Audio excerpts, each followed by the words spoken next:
Vamos dar início, então, ao nosso encontro de estudos para o Livro dos Espíritos dessa noite. Hoje é dia 22 de junho de 2015, uma segunda-feira, 19 horas e 47 minutos, 25 graus na cidade de Jaú. Nós estamos transmitindo este curso diretamente da Associação Jauense de Estudos Espíritas, localizado na cidade de Jaú, estado de São Paulo, Brasil. Estamos estudando o capítulo 10, Intervenção dos Espíritos no Mundo Corpóreo. Na sua pergunta de número 511. Esta pergunta faz parte do subtítulo Afeição dos Espíritos por certas pessoas. Então, é a pergunta de número 511. Todo mundo lá? Vamos lá, então. A pergunta é a seguinte, de Kardec aos espíritos superiores. Além do espírito protetor, um mau espírito é ligado a cada indivíduo com o fim de impulsioná-lo ao mal e de lhe propiciar uma ocasião de lutar entre o bem e o mal? Resposta: ligação não é bem o termo. É bem verdade que os maus espíritos procuram desviar o homem do bom caminho, quando encontra ocasião. Mas, quando um deles se liga ao indivíduo, o faz por si mesmo, porque espera ser escutado. Então, haverá luta entre o bom e o mal, e vencerá aquele a cujo domínio o homem se entregar. Vocês não ficaram intrigados com o início da resposta? A ligação não é bem o termo? Porque não é esse o termo mesmo, não é ligação, é afinidade. E também disposição do homem que vive nesse mundo, porque nós estamos num mundo de expiações e provas. Consequentemente, nós temos que sofrer a ação dos maus espíritos com o objetivo de provar aquilo que nós devemos provar, que é a boa vontade de vencer as nossas más tendências, os nossos vícios, etc. e etc. É a ação dos nossos espíritos, não é que eles fazem mal para a gente. É a ação deles. A ação deles no sentido de ser escutado. Alguém chega para o carro, um encarnado chega para o outro e fala assim, vamos assaltar tal lugar? Ele pode receber duas respostas, né? Ou sim ou não, né?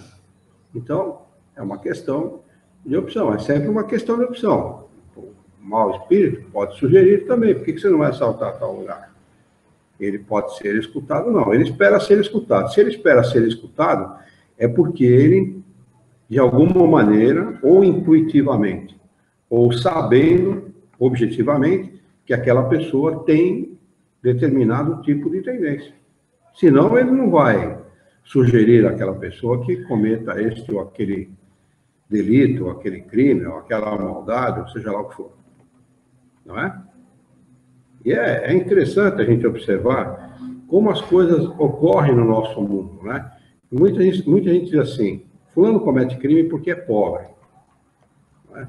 Essa é a maior mentira que existe, porque num país de distribuição de renda injusta como o nosso, o que mais existe não é pobre, é miserável. Né? Se isso fosse verdade, a maioria seria marginal, enquanto que a maioria procura o bom caminho, procura ser honesto, procura trabalhar, procura viver da sua própria renda, da renda daquilo que ganha honestamente. Né? A gente vê casos aí de gente rica que mata, que engana, que violenta, enfim. Né? Então, não é isso, não é o status social ou a quantidade de dinheiro que a pessoa possui. São as tendências, né? A tendência da pessoa para o crime, a tendência da pessoa, num mundo como o nosso, para agir desta ou daquela maneira. Então, o que mais chama a atenção é que não existe nenhum espírito mal ligado ao indivíduo, um bom e um mal, necessariamente. é só um bom ligado ao indivíduo. O mal, ele vem circunstancialmente. O espírito imperfeito, ele se liga ao homem circunstancialmente. Ele pode pegar aquele cara por capricho, né? Por capricho eu vou lá e vou tentar inspirar ele esta ou aquela ideia, ou a ela esta ou aquela ideia. Por capricho, eu estou dizendo por capricho porque, por exemplo, existem casos na revista espírita em que o espírito era fraco. Existem casos em que o espírito era forte. Kardec pergunta tanto para um quanto para outro. E para o que era forte, para o espírito que estava sendo obsediado e era forte, ele pergunta assim, mas por que um cara forte? Ele falou, porque o fraco é fácil de dominar, eu quero dominar alguém mais forte. Então, é por puro capricho, né? Sei lá, até por vaidade do espírito, para ver se ele conseguia dominar. Então, a gente percebe o seguinte, fraco, forte, com muita fé em Deus, com pouca fé em Deus, independente da situação que o espírito está vivendo aqui, ou do estado evolutivo dele, ele sempre vai ser assediado por um espírito imperfeito com o propósito de prová-lo. Se nós vencermos, nós vamos sair com os louros dessa glória e com os dividendos dessa vitória. Se nós falharmos, teremos que reencarnar para vencer essas más tendências. E nesta briga, nós sempre estamos em vantagem, porque nosso objetivo é vencer as nossas más tendências, e o nosso espírito guia, quando a gente dá ênfase para isso, ele tem, vamos dizer assim, privilégio, ou não seria o privilégio, mas ele tem ascendências maior sobre o seu tutelado do que o espírito imperfeito. Ele tem vantagem sobre o espírito imperfeito. Quando o tutelado deseja, é claro, né? Quando o tutelado deseja. Então, a gente pode ficar tranquilo, porque a assédio dos espíritos imperfeitos nós sempre vamos receber mesmo. Isso aí não. Vamos dizer assim, na nossa fase evolutiva é natural. O que não é natural é aceitar a sugestão. Mas às vezes a gente aceita. Vamos lá. 512. Podemos ter muitos espíritos protetores? Resposta. Cada homem tem sempre espíritos simpáticos, mais ou menos elevados, que lhe dedicam afeição e se interessam por ele, como há também os que o assistem no mal. Então, o espírito respondeu de outra maneira que não. Nós não temos muitos espíritos protetores. Nosso espírito protetor, nosso anjo da guarda, normalmente é um só, que, no caso de estar ausente, é substituído por um outro espírito da mesma elevação. Tá? Que os espíritos que se aproximam de nós, os simpáticos, são aqueles que tentam nos ajudar, não são necessariamente o nosso espírito guia, o nosso espírito protetor. Eles vão estar sempre em uma evolução maior ou não? Não entendi? Os simpáticos vão estar Não, os simpáticos eles podem ser, inclusive, nossos adversários. Porque existe a simpatia pelo bem, pela afeição natural, pelo amor, né? Um pai por um filho, por exemplo, e existe o ódio entre dois espíritos. Então, eles são simpáticos por afinidade no mal. Um é inimigo do outro, ou um é inimigo do outro, o outro não, mas existe inimizade, o cara quer se vingar de alguma maneira, né? Mas existe também, como ele explica aqui, que aqueles que são simpáticos a nós, são mais ou menos elevados, e que dedicam a nós a intenção e têm interesse por nós, têm interesse em nos ajudar, velam pelo nosso bem-estar, procuram inspirar bons pensamentos, como os espíritos protetores, até são ajudados por eles, né? Porque como eles são, pelo laço de afeição, mais ligados a nós, então eles nos conhecem intimamente, podem ajudar. Não nos conhecem mais intimamente que o nosso espírito guia, mas nos conhecem intimamente. Um pai, uma mãe, por exemplo, né? Tem essa ligação afetiva com a gente. Mas são sempre mais ou menos elevados, não é na mesma elevação do nosso espírito guia, não. Posso não ter aqui, Que eu saiba, né? Eu saiba, não tem. Alguém que me odeie aqui. Mas desencarnado, posso ter? Olha, Aqui, eu não sei. tá. Ninguém se declarou. Mas é assim, olha, no nosso mundo é muito fácil você fazer inimizade. Via de regra, você não precisa fazer nada.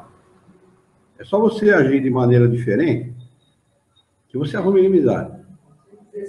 A pessoa começa a te olhar, fala assim, pô, essa pessoa é uma pessoa chata, com cara metido, passa, só dá bom dia, boa tarde, nunca parou para conversar, arrogante. Quer dizer, pô, é por aí, mais ou menos por aí. Cria uma antipatia gratuita. Uma antipatia gratuita. É só o tipo da pessoa para você, né? Então, mas a gente pode dizer que existe uma inimizade, não é verdade? Se a pessoa tá te querendo mal, tá te desejando mal, porque uma pessoa que pensa assim, ela não deseja o bem, ela vai desejar o mal, né? Então é muito fácil você arrumar entre os espíritos, mais ainda, tá? Por quê? Porque entre os espíritos a diversidade de personalidade, de jeito de viver, de falar, de pensar, é muito maior que daqui. Então, o espírito, olha, você é metida bonzinho, tá? Metida, entendeu? É isso aí. Aí vem em cima e o Criador permite, que é com o propósito de nos testar.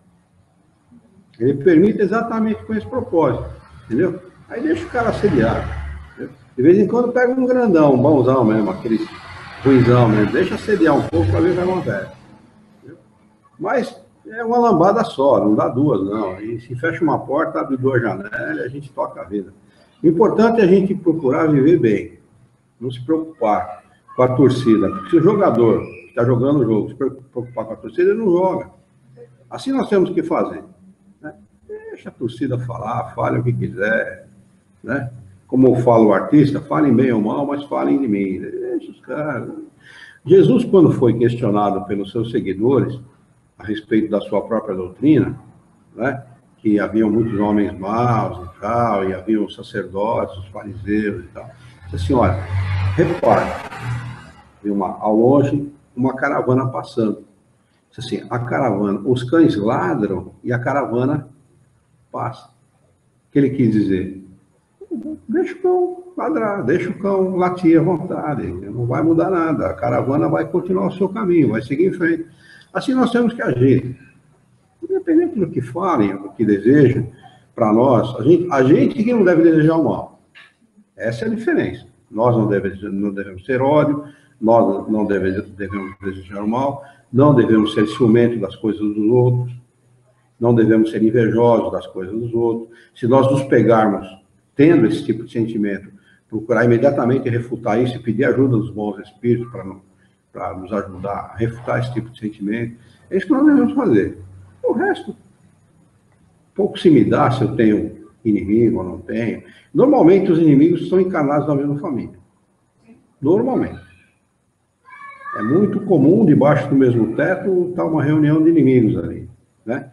Que não são inimigos declarados por causa dos laços de afeição e do amor que acabam desenvolvendo uns pelos outros, forçosamente pelas circunstâncias, né? Filhos, pais, esposos e esposas e tal, né? Então não agem como inimigos exatamente por esse fato. Mas é muito comum você ver, por exemplo, irmãos separados, né, que não têm uma amizade muito grande, têm afinidade, amam-se entre si, mas não é aquele amor como deveria ser, o amor, né, que une, que... Né, é incomum você ver uma família unida, rigorosamente unida, e se ajudam mutuamente.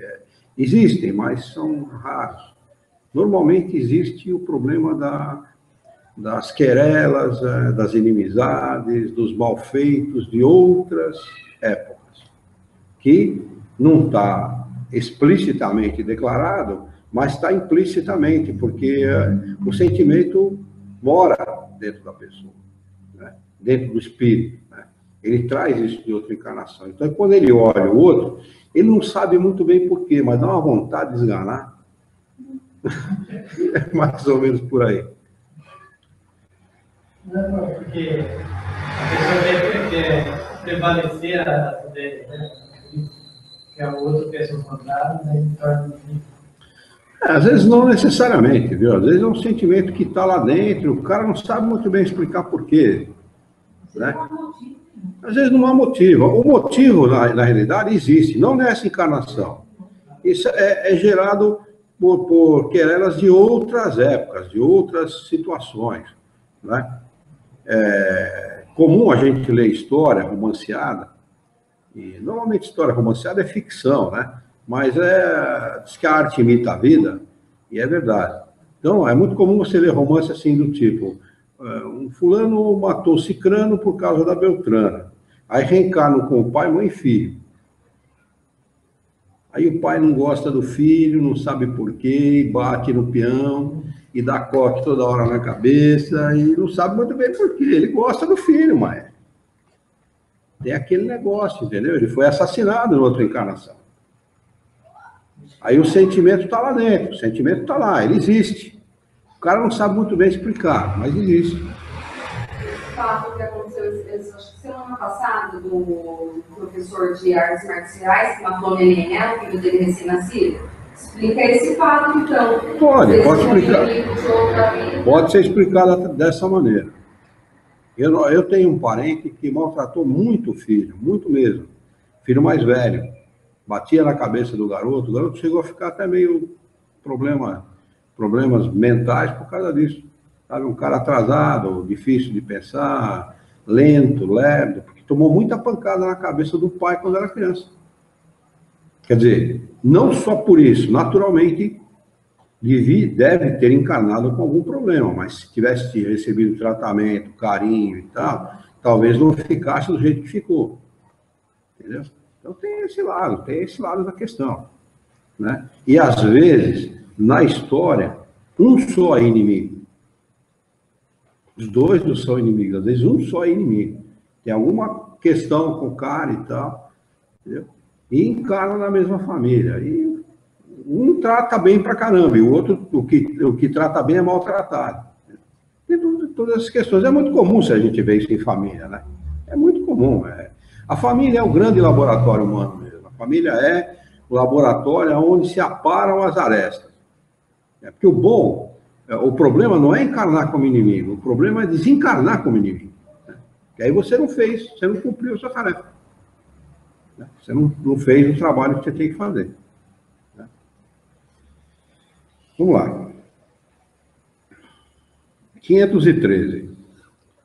Agem os espíritos simpáticos em virtude de uma missão? Resposta. Às vezes, podem ter uma missão temporária, mas, em geral, são apenas solicitados pela similitude de pensamentos e de sentimentos, no bem como no mal. Tá vendo? Os simpáticos podem ser bons ou maus, né? A missão temporária que ele fala é assim: um pai, por exemplo, desencarna e vê um filho, uma filha e tal, um sobrinho, né, com dificuldades e tal, então, temporariamente, ele pede para ajudar, para auxiliar, na medida das possibilidades e tal. Se ele recebe autorização, ele fica ajudando. Não é natural. Não é que não seja natural, depende da elevação de cada um, porque é claro que você não pode receber uma missão, mesmo que seja, ainda que temporária, de ajudar alguém, se você não tiver condição. Ele pede: minha filha, o meu filho está com problema, ou minha esposa, sei lá quem, e eu gosto muito, tenho uma afeição muito grande, eu quero ajudar. Né? Se receber essa autorização, é claro que os espíritos vão medir a capacidade de cada um e a necessidade, é claro, né? Porque às vezes o cara que ele está querendo ajudar não merece ajuda. Tem esse lado também, né? Aí você recebeu autorização e tudo, se tiver tudo na conformidade da vontade do Criador, dentro das leis, ele vai receber, temporariamente ele vai desempenhar aquela missão de ajudar. 513A. Parece resultar daí que os espíritos simpáticos podem ser bons ou maus? Resposta: sim. O homem encontra sempre espíritos que simpatizam com ele, qualquer que seja o seu caráter. Quer dizer, o peão que age muito mal, muito ruim, ele tem lá os espíritos que são simpáticos com ele. Porque a diversidade dos espíritos no mundo espiritual, né, que estão em estado de erraticidade, especialmente aqueles ligados à terra, né, os que estão ligados ao chão, Estes são da maior diversidade possível, imaginável. Imagine um tipo de espíritos encarnados e vocês vão ter ali, no mundo espiritual, esse tipo de espírito. Né? Então, sempre vai ter um que se afiniza com o cara. O cara é muito ruim, é péssimo e tal, age pessimamente. Vai ter um espírito encarnado que se afiniza com ele. 514. Os espíritos familiares são a mesma coisa que os espíritos simpáticos ou os espíritos protetores? Resposta: há muitas gradações na proteção e na simpatia. Dá-lhes os nomes que quiserdes. O espírito familiar é, antes de tudo, o amigo da casa. Kardec vai dar uma explicação longa, mas muito interessante a esse respeito. Ele diz assim: das explicações acima e das observações feitas sobre a natureza dos espíritos que se ligam ao homem, podemos deduzir o seguinte: o espírito protetor, anjo da guarda ou bom gênio, é aquele que tem por missão seguir o homem na vida e o ajudar a progredir. É sempre de uma natureza superior à do protegido. Os espíritos familiares se ligam a certas pessoas por meio de laços mais ou menos duráveis, com o fim de ajudá-las na medida de seu poder, frequentemente bastante limitado. São bons, mas às vezes pouco adiantados, e mesmo levianos. Ocupam-se voluntariamente de pormenores da vida íntima e só agem por ordem ou com permissão dos espíritos superiores. Os espíritos simpáticos são os que atraímos a nós por afeições particulares, a uma certa semelhança de gostos e de sentimentos, tanto no bem como no mal. A duração de suas relações é quase sempre subordinada às circunstâncias. O mau gênio é um espírito imperfeito ou perverso que se liga ao homem com o fim de o desviar do bem, mas age pelo seu próprio impulso e não em virtude de uma missão. Sua tenacidade está na razão do acesso mais fácil ou mais difícil que encontre. O homem é sempre livre de ouvir a sua voz ou de a repelir. Nada como Kardec para dar uma boa explicação. 515. Que se deve pensar das pessoas que parecem ligar-se a certos indivíduos para levá-los fatalmente à perdição ou para guiá-los no bom caminho? Resposta: algumas pessoas exercem um efeito sobre as outras, uma espécie de fascinação que parece irresistível. Quando isso acontece para o mal, são maus espíritos, de que se servem outros maus espíritos para melhor submeterem as suas vítimas. Deus pode permiti-lo para vos experimentar. 516. Nosso bom e nosso mau gênio poderiam encarnar-se para nos acompanharem na vida de maneira mais direta? Resposta: isso acontece algumas vezes, mas frequentemente também eles encarregam dessa missão outros espíritos encarnados que lhes são simpáticos. 517. Há espíritos que se ligam a toda uma família para protegê-la? Resposta: alguns espíritos se ligam aos membros de uma mesma família que vivem juntos e que são unidos por afeição, mas não acrediteis em espíritos protetores do orgulho das raças. É porque tem cara aí que já vai pensar que, né? Não, a gente é especial e tal. É um espírito por sobrenome, um espírito protetor da casta, né? Da casta, isso não existe. 518. Segundo os espíritos atraídos aos indivíduos por simpatia, serão igualmente as reuniões de indivíduos por motivos particulares? Entenderam a pergunta? Ó, segundo os espíritos atraídos aos indivíduos por simpatia, eles não são atraídos pela nossa maneira de pensar? Se são simpáticos a quê? Não é a nossa afeição, a nossa maneira de pensar, não é isso? Ele diz assim: se eles são atraídos aos indivíduos por simpatia, serão igualmente atraídos as reuniões deles, dos indivíduos, por motivos particulares, ou seja, pela maneira em que essa reunião é realizada. Então, uma reunião de bandido, com o propósito de explodir caixa de banco, caixa eletrônica. Ali vão estar ligados os espíritos que têm o mesmo interesse. É isso que ele perguntou. Resposta. Os espíritos vão de preferência onde estão os seus semelhantes, pois nesses lugares podem estar à vontade e mais seguros de ser ouvidos. Esse é o propósito. Quer dizer, eles insuflam, né? Onde tem uma fogueirinha, eles vão lá e jogam um pouquinho mais de álcool ou de gasolina. Preferência é da aviação, que é aquela que pega bastante fogo, né? O homem atrai os espíritos em razão de suas tendências, quer esteja só ou constitua um todo coletivo, ou seja, esteja numa reunião de vários elementos, como uma sociedade, uma cidade ou um povo. Há, pois, sociedades, cidades e povos que são assistidos por espíritos mais ou menos elevados, segundo o seu caráter e as paixões que o dominam. O que vocês acham? Que tipo de espírito estão mais ligados ao povo brasileiro?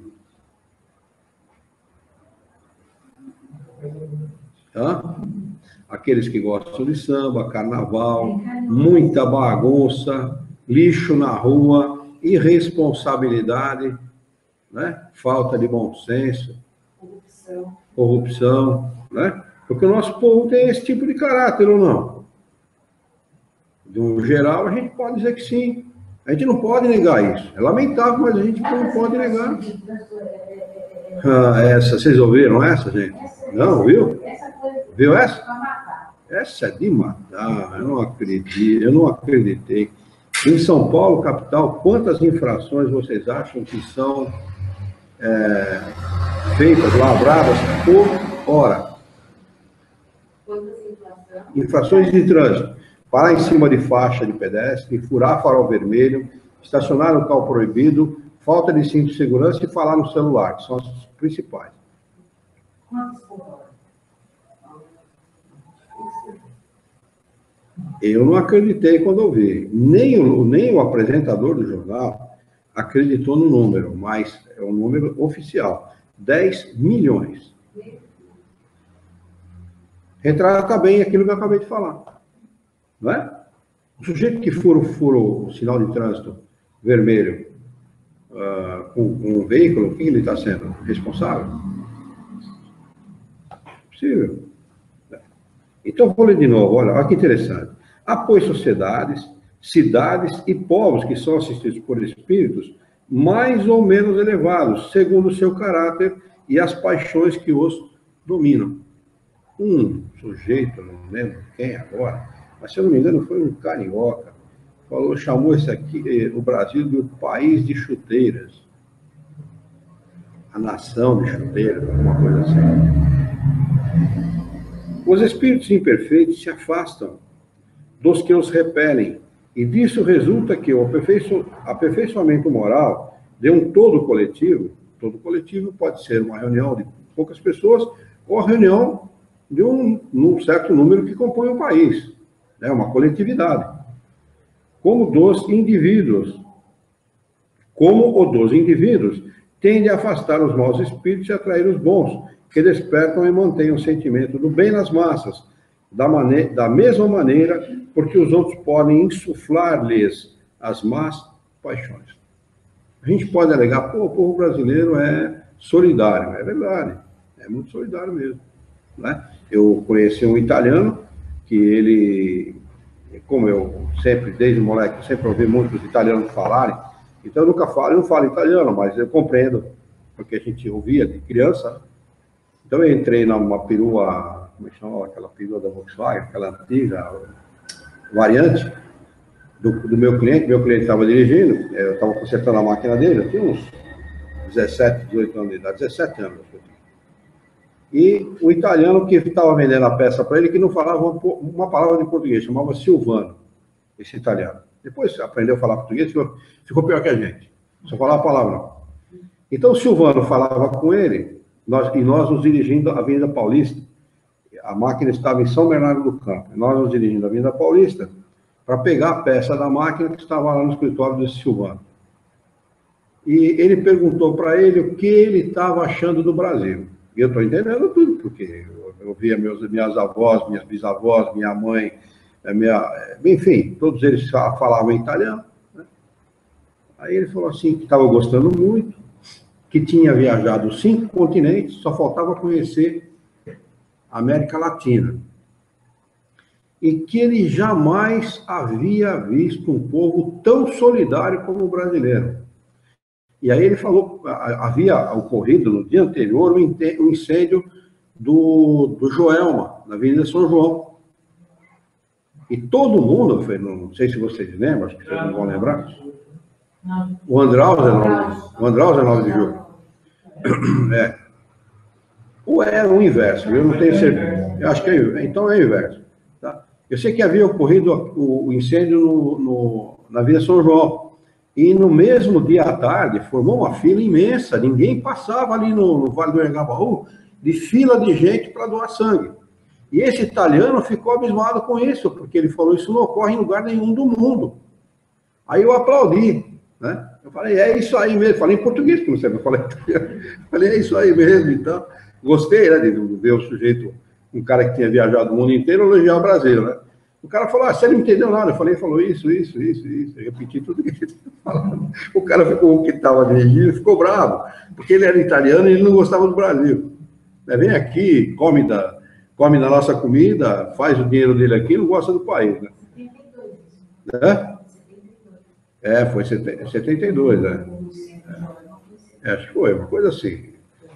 Então, quer dizer, é um povo solidário, é um povo que tem suas qualidades, é um povo que tem muitas virtudes, mas tem um defeito grave, tem um defeito gravíssimo. É um povo irresponsável. Tem gente que vende o voto por um tanque de gasolina. Tem gente que vende o voto por meia dúzia de tijolo. É impressionante. Como é que será que o sujeito não raciocina? Tem gente que joga lixo no meio da rua, joga papel no meio da rua. É impressionante. Como é que pode? É muita irresponsabilidade. Quer dizer, ao mesmo tempo que é solidário, que é bom, que tem bons sentimentos, comete coisas graves que jamais deveriam cometer. Né? Exatamente pelo fato de ser bom. Né? Então, eu acho que o brasileiro é mais bonzinho do que bom. Se fosse bom, não faria. Bonzinho é pejorativo. Porque o sujeito é bonzinho, mas ao mesmo tempo é malzinho, né? Mas se você fala isso para alguém, o cara fala, pô, você é chato, hein, meu? Tá por fora, velho. 519. Pergunta, as aglomerações de indivíduos, como as sociedades, as cidades, as nações, têm os seus espíritos protetores especiais? Resposta sim, porque essas reuniões são de individualidades coletivas, que marcham para um objetivo comum e têm necessidade de uma direção superior. Tomara que o nosso não esteja por muito tempo em greve, né?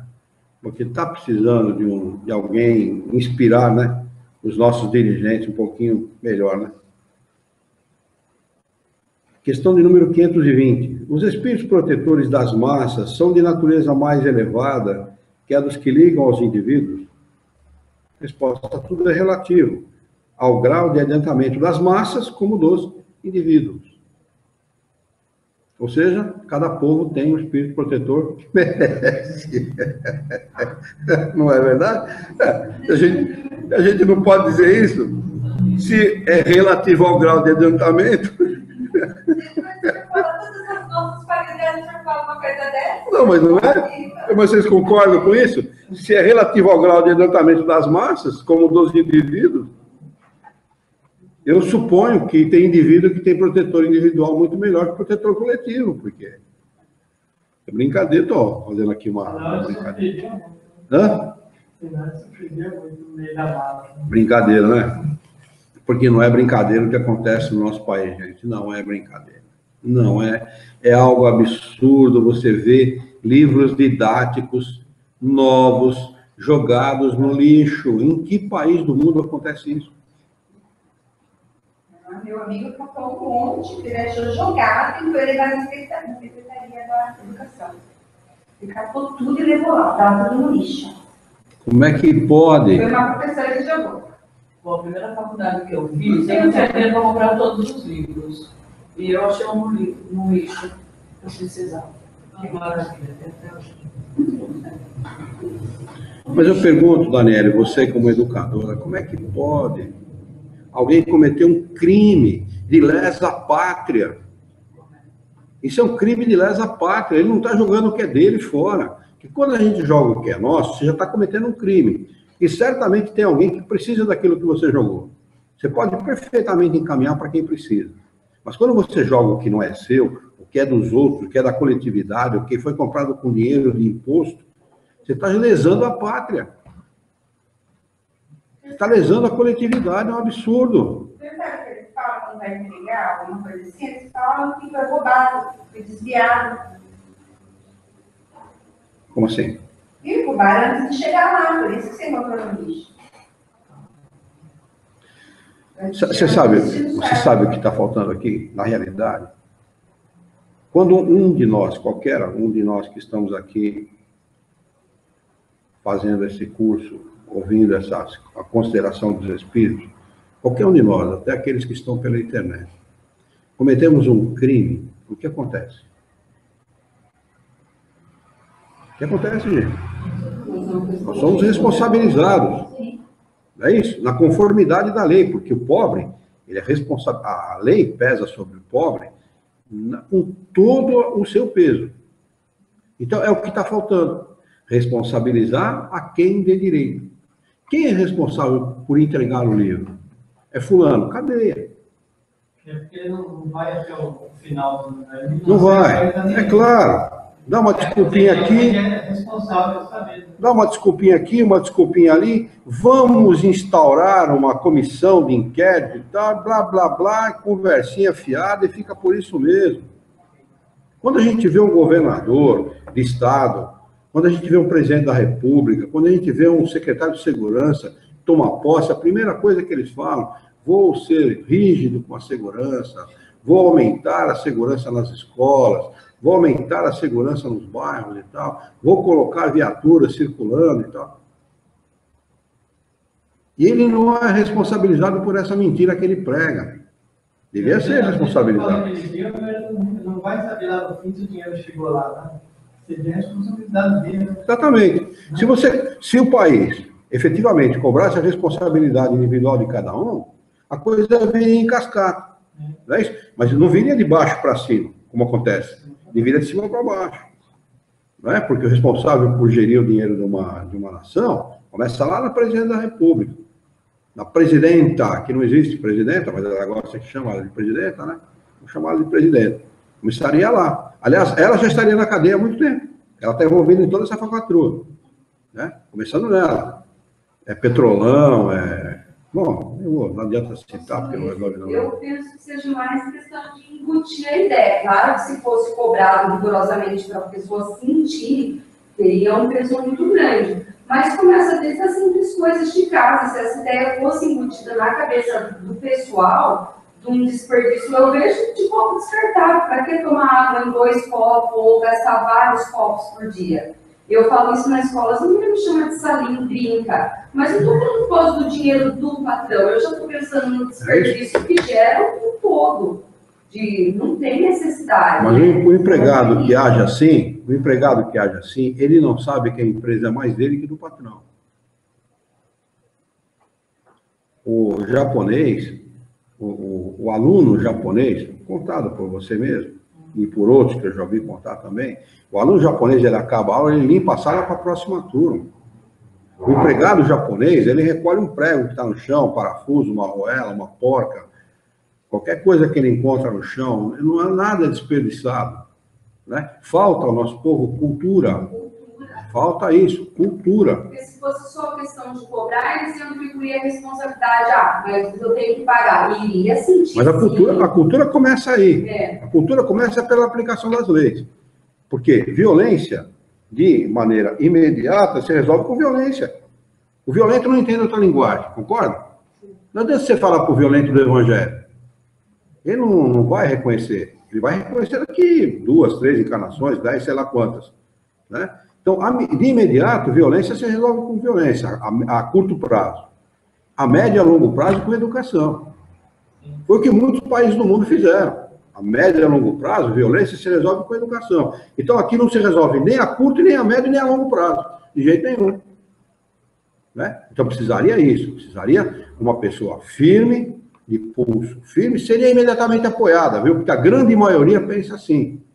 A grande maioria do nosso povo pensa assim. Essa meia dúzia de corrupto e bandido que estraga toda a nossa nação. Lamentavelmente. Né? A curto prazo precisa resolver a curto prazo a coisa. A coisa aqui está precisando resolver para ontem. Né? Então, vamos lá.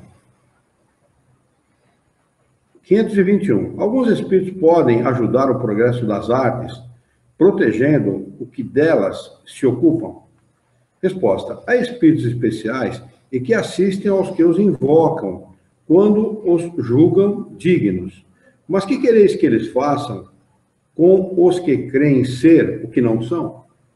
Outra vez ele botando o dedinho na ferida dessas pessoas que acham que são cantores, pintores, poetas e tal, e não tem nem tique para isso. Né? Eles não podem ver os cegos, nem ouvir os surdos. Aqui está uma explicação de Kardec, que diz assim: os antigos haviam feito desses espíritos divindades especiais. As musas eram a personificação alegórica dos espíritos protetores das ciências e das artes, como designavam pelos nomes de Lares e Penates, os espíritos protetores da família. Entre os modernos, as artes, as diferentes indústrias, as cidades, os países, têm também seus patronos ou protetores, que são os espíritos superiores, mas sob outros nomes. Cada homem tendo os seus espíritos simpáticos, disso resulta que, em todas as coletividades, a generalidade dos espíritos simpáticos está em relação com a generalidade dos indivíduos. Entenderam? Ficou claro para vocês? Então, a generalidade dos espíritos simpáticos ao povo brasileiro está na mesma proporção, na mesma relação que a generalidade do povo que aqui vive, dos indivíduos que aqui vivem. Por isso que não pode ser diferente, por isso que a coisa acontece do jeito que acontece. A mudança tem que ser... Vocês já andaram? Vocês já andaram? A mudança tem que ser generalizada. Generalizada. Vocês já andaram nos últimos tempos de metrô, não? Meu Deus. Aquilo é considerado o melhor transporte que existe no país. E é uma droga. É uma droga. É uma porcaria. Assim, apinhado de gente. Você não entra no trem, você é entrado. Ele te carrega para dentro. Às vezes sem querer, né? E não respeitam velhos, não respeitam senhoras, não respeitam crianças, não respeitam nada. Aí, é por aí que eu meço. A quantas anda o nosso povo? Que não há educação. Não há educação. Isso acontecia quando eu pegava ônibus, no meu tempo de office boy, no centro de São Paulo, ali na Avenida Prestes Maia, Avenida... como é que chama aquela avenida que dá no Vale do Anhangabaú? Meu Deus, esqueci o nome agora. Esquina da... Prestes Maia. Na Prestes Maia, esquina da Senador Queiroz, eram os pontos de ônibus que iam para a Zona Norte, onde eu morava. Ali também, se você bobear, você podia estar na fila. O nego passava por cima de você para entrar na frente. Isso eu estou falando de 1966, 65. Quer dizer, nós estamos há 50 anos dessa época, né? E está a mesma coisa. Não mudou nada, pelo contrário, eu acho que está pior. Não sei porque eu assisto de manhã o Bom Dia São Paulo, unido, né? Já levanta unido lá. E outro dia a moça estava fazendo reportagem dentro de um ônibus, tinha 2 ou 3 em pé só, né? Aí o menino, ela falou, olha, está lotado, o pessoal está em pé. Aí ele falou, Dana, eles acham que isso aí está em pé? Em 70 eu pegava lá para Penha. Penha lá. Tem gente Venha lá. Era um pingente, agarrava. É isso mesmo. É isso mesmo. E a fora do ônibus. Olha como ele está falando isso aí. Eu já andei assim também. Maravilhoso. Esses dias aqui, semana passada. Falou, falar que isso aí está cheio. Sim, concordo plenamente. Até que ele nunca mais está sabendo voltar para São Paulo. É só visitar, 2 dias ele já volta correndo, porque ele não suporta mais. Mas, Daniel, Já vai fazer acho que 27 anos que ele está aqui. E ele olhou e falou, ele olha assim, assiste o jornal e olha para mim e fala, nem pensar, que loucura. Eu fui pingente. Daniele, eu vou falar uma coisa para você. O transporte coletivo tem a cara do nosso político. É a cara, é o retrato da nossa política, é o retrato fiel da nossa política. Sujo, imundo, quebrado, tudo do pior existe no nosso. A gente não pega ônibus, né? A gente está habituado a andar de carro, né? Vem para o centro de carro, volta de carro, vai em qualquer lugar aqui em Jaú, não pega ônibus. Aqui em Jaú já é uma porcaria. São Paulo, capital, é o cúmulo do absurdo, eu não sei como é que pode, e eles simplesmente roubam o trabalhador. Porque o trabalhador gasta, em média, entre 6 e 10 reais por dia para se locomover. É um absurdo. Numa condução que não merecia custar 10% do valor. 10%. Essa é a realidade do nosso transporte coletivo, porque se o transporte coletivo fosse bom, ninguém ia pegar carro. Vocês já andaram de carro em São Paulo? É terrível. É terrível, é algo terrível. A qualquer hora do dia, da madrugada, de um feriado, de um domingo, o que for. É terrível. O país rico não é um país que o pessoal tem carro, é um país que os ricos podem andar de transporte coletivo. Então, eu vou dizer para você, como os comunistas diziam em 1960 em Abobrinha, o moderno não é ter ar-condicionado em carro, o moderno é ter ar-condicionado em ônibus. Porque em 70 eu fiz 18, mais ou menos 71, 72, um amigo teve na Suíça, o Bira. Eu conhecia bem o Bira. Já falei do Bira aqui para vocês, lembra? O cara que colocava a mão nos olhos e via as coisas, lembra? O Bira. Teve lá. Nessa época, ele pegou um ônibus junto com o prefeito da cidade. Ele estava em Berna. Junto com o prefeito, em 1972, 71, por aí. Perguntou para o prefeito, o que você está fazendo dentro do ônibus? Eu estou indo para a prefeitura. Ele falou, mas escuta, o senhor não tem um automóvel? Então ele falou, tem. Lá na prefeitura tem um automóvel. Esse automóvel serve para fiscalizar obras. Eu pego o automóvel, vou fiscalizar as obras, no final do dia eu largo o automóvel e pego o ônibus para minha casa. É claro que, guardadas as devidas proporções, nós somos um país de tamanho continental, 8,5 milhões de quilômetros quadrados, vai lá, né? Mas, poxa, isso aqui está indo de mal a pior. E não tem, ninguém soluciona nada. E nós estamos falando de coisas boas. Pega aqueles trens de subúrbio do Rio de Janeiro, os trens de subúrbio de São Paulo. Olha, nós estamos por aqui, ó. Nós estamos por isso, para acontecer qualquer hora, um estouro do povo. O povo não vai suportar por muito tempo. A coisa está tensa em todos os lugares. Greve geral está marcada aí. Vocês receberam.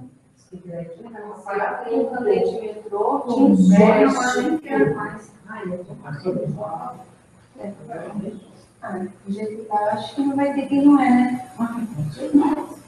Não tá tomando providência. Mas escuta, já está parado. Já está parado. Tem gente despedindo o funcionário à vontade. Está tudo parado. Já se fala em 10% de inflação ao ano. Quando se fala em 2 dígitos de inflação, você sabe quanto está a inflação? Ninguém sabe. Ninguém sabe o real. A verdade ninguém sabe. Vamos lá. Que os espíritos estranhos são para elas atraídos pela identidade de gostos e de pensamentos. Em uma palavra, que essas aglomerações, tão bem como os indivíduos, são mais ou menos bem envolvidas, assistidas, influenciadas segundo a natureza dos pensamentos da multidão. Entre os povos, as causas de atração dos espíritos são os costumes, os hábitos, o caráter dominante, as leis, sobretudo. Gente, prestem atenção no que ele está falando. Vou ler de novo, olha. Entre os povos, as causas de atração dos espíritos são os costumes, os hábitos, o caráter dominante, as leis, sobretudo. Porque o caráter da nação se reflete nas suas leis. Aqui nós temos leis, mas elas não são aplicadas. Os homens que fazem reinar a justiça entre eles combatem a influência dos maus espíritos. Quer dizer, então nós temos um monte de diabinho sorto. À vontade, tem diabinho sorto à vontade. Por toda parte onde a lei consagra as coisas injustas, contrária à humanidade, os bons espíritos estão em minoria. E a massa dos maus, que para ali afluem, entretém a nação nas suas ideias e paralisam as boas influências parciais, que ficam perdidas na multidão, como espigas isoladas em meio de espinheiros. Espinheiros. Está errado, espinheiros. Espinheiros. Estudando-se os costumes dos povos, ou de qualquer nação, reunião de homens, é fácil, portanto, fazer ideia da população oculta que se imiscui, se mistura nos pensamentos e nas suas ações. Gente, imagine que tipo de espírito circula no nosso país, gente. Brasil, coração do mundo, Pátria do Evangelho. Verdade mesmo. Aqui tem uma nota do tradutor que é muito interessante também. Ó. Neste comentário, às respostas dos espíritos, Kardec nos oferece duas indicações importantes. A primeira é referente à interpretação espírita da mitologia, que modifica tudo quanto os estudos puramente humanos do assunto afirmaram a respeito. Até hoje, pois mostra que os deuses mitológicos realmente existiam, como espíritos. A segunda referente à sociologia, que traz à luz do espiritismo. Reveste-se também de novo aspecto, exigindo o estudo da interação das coletividades espirituais e humanas para a boa compreensão dos processos sociais. Agora, dessa explicação de Kardec a respeito da influência dos espíritos no pensamento da coletividade, dos indivíduos, das reuniões de homens, das coletividades, explica aquela obsessão coletiva que houve numa cidade europeia no tempo de Kardec.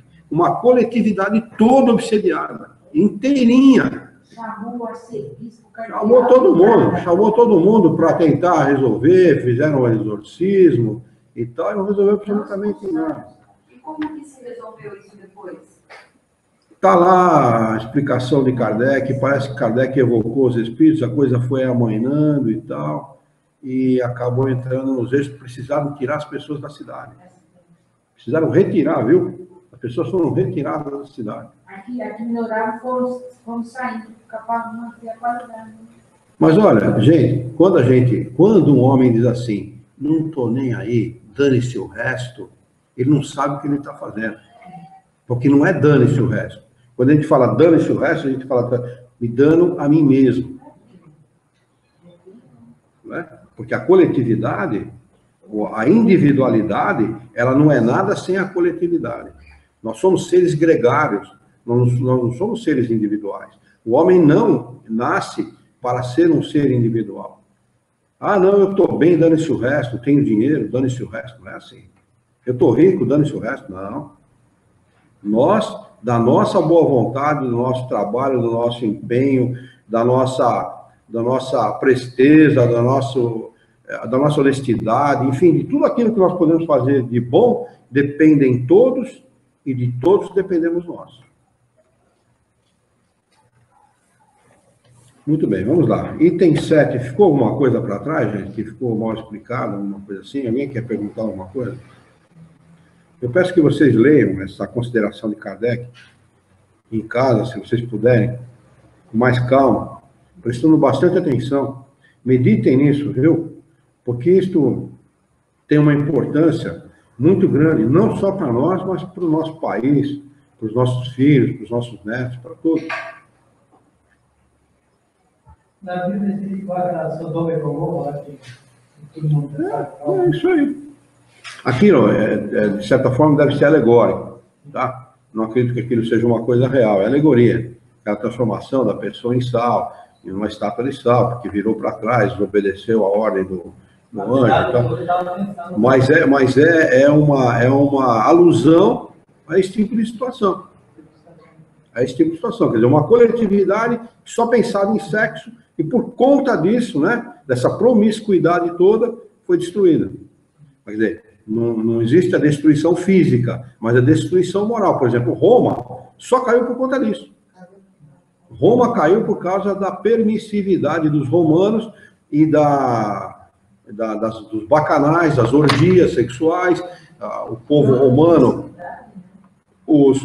as autoridades romanas, os patrícios, né, chamados patrícios naquela época, acabaram designando todo o trabalho para os escravos, que eles escravizavam no mundo inteiro naquela época, né? E traziam os escravos para Roma, quer dizer, os pensadores, os intelectuais dos outros povos, os que sabiam gerenciar dinheiro, enfim. Então foram criando em torno deles um grupo de pessoas que gerenciavam Roma, que acabaram gerenciando Roma, fazendo todo o serviço, não só o serviço braçal, mas o serviço que era necessário os patrícios fazerem, e os patrícios ficaram sem fazer nada, na orgia, festa todo dia, bagunçando todo dia, né, e legaram a terceiro aquilo que era dever e obrigação deles. Por isso que Roma foi destruída. Roma foi destruída por conta disso. Né? Estou falando da nação romana. Foi destruída por conta disso. E não duvido nada, viu? Se o nosso país não for dividido em vários países no futuro, alguma coisa assim, por causa da permissividade do nosso povo. Nosso povo é permissivo. Nós relegamos um continente a segundo plano, que é a Amazônia. Ninguém toma conta daquilo. Aquilo ali, a diversidade biológica, todas as riquezas naturais, ferro, manganês, bauxita, enfim, tudo que vocês imaginarem de bens que o mundo precisa, para sílica, por exemplo, para fazer computador, nós temos lá na Amazônia. Tudo nós temos lá, diamante, ouro, ferro, bauxita, manganês, enfim, tudo nós temos lá. Né? E, no entanto, relegamos aquilo a segundo plano. A nossa diversidade biológica já está vendida. Já está vendida. Né? Tem reserva indígena que os índios não permitem brasileiros entrar, só entram os estrangeiros.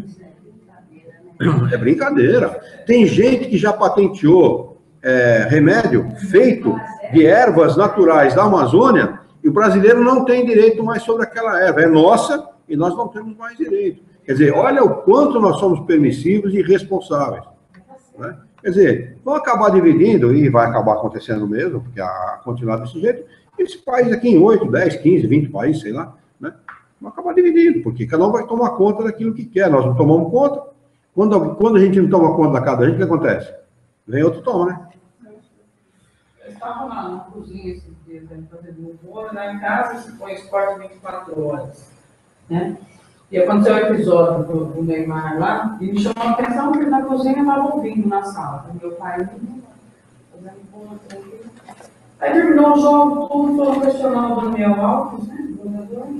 Poxa, Barcelona, Aí eu falei, o que você acha do Neymar, da atitude dele? Pra você ver, né? América do Sul, né? Só isso aqui, a América do Sul é assim, né? Quer dizer, olha, eu parei na cozinha, fui caminhando lentamente, aí eu apareci com a cabecinha assim, olhei, aí meu pai olhou, o Lino olhou pra mim e falou, você ouviu o que ele falou? Eu falei, eu ouvi. Falou, um cara que está tendo experiência de estar lá em Barcelona, ver o mundo, mas essa aí é que meu pai já completou. Mas lá ninguém faz isso. Agora, pô, o cara está passando uma experiência lá, vem aqui, ao invés de dar um exemplo, fala, não, aqui eu estou na América do Sul, é assim, né? É assim, então. Eu vou continuar na cozinha, de novo. Será que nós podemos chamar a América Latina de América Latrina? Pode chamar, porque tranquilamente, sem problema nenhum. O Nelson Piquet foi pego dirigindo bêbado e foi questionado. Se você estivesse na Suíça, você faria? Ele falou, lá não, lá ele seria preso. Aí vem aqui, Faz o que quer, gente mata no trânsito embriagado e não acontece absolutamente nada. Quando pega um delegado mais ou menos bom, porque eu não sei se vocês sabem, quem condena não é o juiz, quem condena é o escrivão. O escrivão é que condena. Exatamente, é o escrivão que condena. Se pega um delegado bom, de pulso firme, né, o delegado aplica a lei na medida que tem que, na medida justa que tem que ser aplicada, o cara é condenado. Mas são raras e honrosas exceções, né? Porque, via de regra, na maioria das vezes, o delegado tem medo de se comprometer ou algo assim. Item 7, pressentimentos. Questão de número 522. O pressentimento é sempre uma advertência do espírito protetor? Resposta. O pressentimento é um conselho íntimo e oculto de um espírito que vos deseja o bem. É também a intuição da escolha anterior. É a voz do instinto. O espírito, antes de se encarnar, tem conhecimento das fases principais da sua existência, ou seja, do gênero de provas a que irá ligar-se. Quando estas têm um caráter marcante, ele conserva uma espécie de impressão em seu foro íntimo, e essa impressão, que é a voz do instinto, desperta quando chega o momento, tornando-se pressentimento. Tem uma nota de rodapé, veja-se referência a este problema na nota do fim do capítulo. Bem, ficou claro para vocês o que é pressentimento? Está claro? Intuição é o pensamento da gente, né? Intuição é um pensamento íntimo como qualquer outro pensamento. 523. Os pressentimentos e a voz do instinto têm sempre qualquer coisa de vago, na incerteza do que devemos fazer. Resposta. Quando estás em dúvida, invoca o teu bom espírito, ou ora a Deus, nosso soberano Senhor, para que te envie um dos seus mensageiros, um de nós.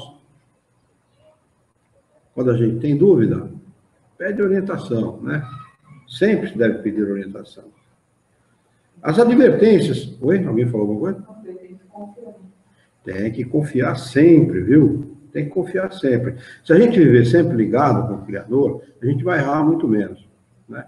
O erro é uma coisa natural nesse mundo. A gente erra mesmo. É natural. Erra por excesso de zelo, erra por falta dele, erra por responsabilidade, erra por irresponsabilidade, é natural. Mas se a gente procurar fazer o que ele pede aqui, na dúvida, se liga ao seu bom espírito, ao seu espírito guia, ou peça a Deus que te ajude, a gente vai errar muito menos. E essa resposta vem como? Essa resposta, olha, é interessante como acontecem as coisas. Quando você coloca a tua vida na mão de Deus, desde que você faça a tua parte, as coisas parecem que... É interessante isso, rapaz. Olha, eu já recebi cada solução para problema na minha vida que eu falei, não, essa eu não esperava. É impressionante. Você faz tudo o que precisa fazer, nada dá certo, né? Sempre pedindo orientação, sempre pedindo ajuda.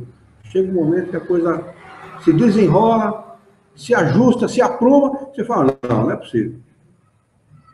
É muito interessante isso, viu? Então, a gente colocar a nossa vida na mão do Criador é sempre de muito bom senso, é sempre uma coisa muito inteligente. Não é natural. A dúvida é para bater mesmo. É para ver a quantas anda. É para ver a quantas anda a nossa confiança no Criador. Se tem um lugar para a gente ruim, o cara ter confiança no Criador, é um mundo como o nosso. Porque é um mundo que fala o contrário, né? Tudo que acontece na nossa vida, a materialidade da vida, indica o caminho inverso da de Deus. Indica o caminho do orgulho, da vaidade, da prepotência, do ciúme, da inveja e tal.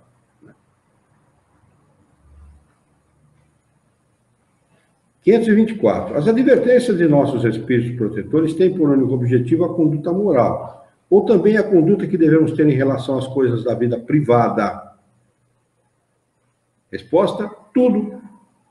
Não é só da nossa vida moral, né? Tudo na nossa vida, tudo que ocorre na nossa vida, de certa forma, tem incidência direta sobre a nossa vida moral, ou não? não é? Então, tudo que eles nos indicam, o trabalho, a maneira de ganhar dinheiro, a maneira que eu digo, a maneira honesta de ganhar dinheiro, a forma que nós devemos nos relacionar, o grau de respeito que nós devemos ter, a honestidade, o bom caráter com o qual nós devemos usar para agirmos e interagirmos com os nossos irmãos, tudo isso vai desaguar e resultar numa coisa só, na nossa conduta moral, na melhoria da nossa conduta moral. Eles procuram fazer-vos viver da melhor maneira possível, mas frequentemente fechais os ouvidos às boas advertências e vos tornais infelizes por vossa culpa. Acrescenta Kardec a seguinte explicação: os espíritos protetores nos ajudam com seus conselhos através da voz da consciência. A consciência é um pensamento íntimo, como qualquer outro pensamento, mas às vezes é a voz do nosso espírito guia, que nós imaginamos que seja a nossa própria consciência nos advertindo, que fazem falar no nosso íntimo, mas como nem sempre lhe damos a necessária importância, oferecem-nos outros mais diretos, servindo-se das pessoas que nos cercam. É verdade. Às vezes uma criança, uma pessoa que a gente cruza na rua. Olha, tem um caso que aconteceu aqui na casa que foi muito interessante. Um sujeito estava prestes a proibir a esposa de vir frequentar a casa. Esta casa. E ele estava parado na hora do almoço com o carro, numa rua aqui por perto, e meio que sonolento, dando aquela cochilada na hora do almoço, aguardando para poder começar a trabalhar. Passou um sujeito, bateu na porta do carro dele, no vidro, que estava levantado, falou assim: por que você está proibindo a sua mulher de frequentar o centro espírita? Desse jeito, gente. Não foi contado por mim, não. Estou contando aquilo que a esposa dele me contou. O cara...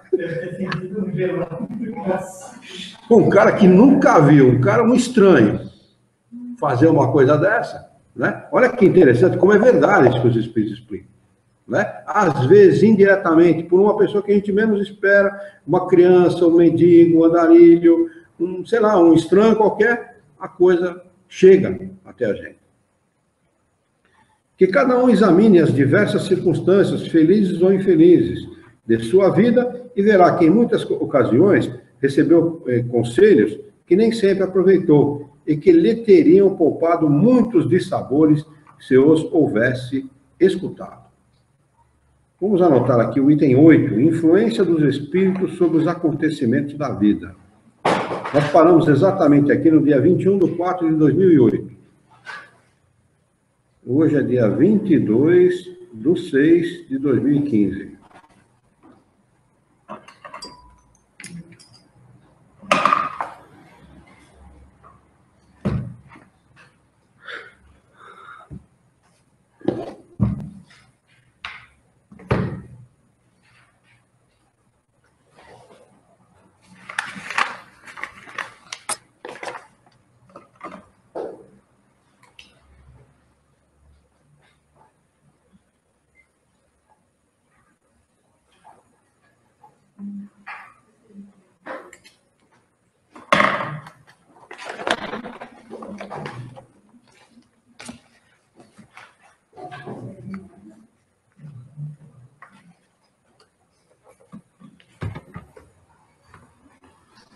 Muito bem. Alguém quer acrescentar alguma coisa, dar uma opinião, tirar alguma dúvida?